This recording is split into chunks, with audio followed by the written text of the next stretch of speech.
Marijuana History 101, or should I say extremely brief Marijuana History 101. It's big, complicated, and we'll only be able to scratch the surface.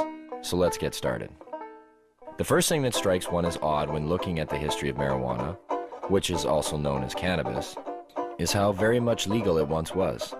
In fact, it wasn't only legal, it just happened to be one of the largest agricultural crops in the world, including the United States.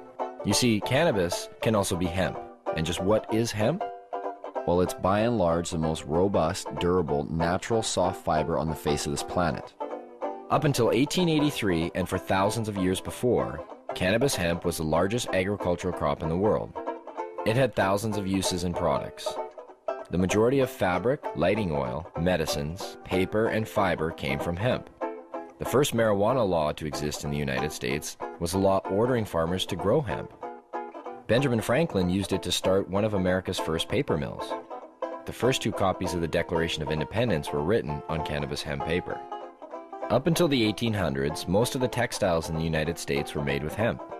50% of medicine marketed in the last half of the 19th century was made from cannabis. Even Queen Victoria used the resin extracts from cannabis to alleviate her menstrual cramps. But the funny thing about industrial hemp was you couldn't get high from it. Yet, it was lumped in with the following, which also made little sense. Reefer madness. In the early 20th century, yellow journalism had surfaced. Articles depicted blacks and Mexicans as frenzied beasts who would smoke marijuana, play devil's music, and heap disrespect and viciousness on the readership, a majority of which happened to be white. Some offenses included looking at a white woman twice, laughing at a white person, or even stepping on white men's shadows. And this ended up leading to a law in the form of a tax stamp. A tax stamp that would not only include marijuana, but also hemp and cannabis medicines.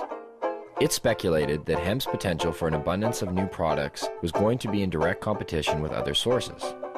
And this, added to the reefer madness, led to the eventual downfall of all forms of cannabis. Popular Mechanics magazine had actually prepared an article entitled New Billion-Dollar Crop. Hemp was touted as being able to produce more than 5,000 textile products from its thread-like fiber and more than 25,000 products from its cellulose, ranging from dynamite to cellophane. Its superiority as a source for paper was also becoming known, especially with the development of hemp processing equipment. Now, the new Marijuana Tax Act was all fine and dandy, except for one thing. If you wanted to grow hemp, you needed to buy a stamp, but they weren't giving any out to anybody. And so, in effect, all forms of cannabis became illegal. Things pretty much stayed that way until World War II, when the government decided that hemp once again was a good thing and produced a video, Hemp for Victory. But by the time the war was over, hemp again became bad. And in 1948, when the marijuana law once again came into question, Congress recognized that marijuana was made illegal for the wrong reason. It didn't make people violent at all. It made them pacifists. The communists would use it to weaken America's will to fight. Congress now voted to keep marijuana illegal for the exact opposite reason they had outlawed it in the first place.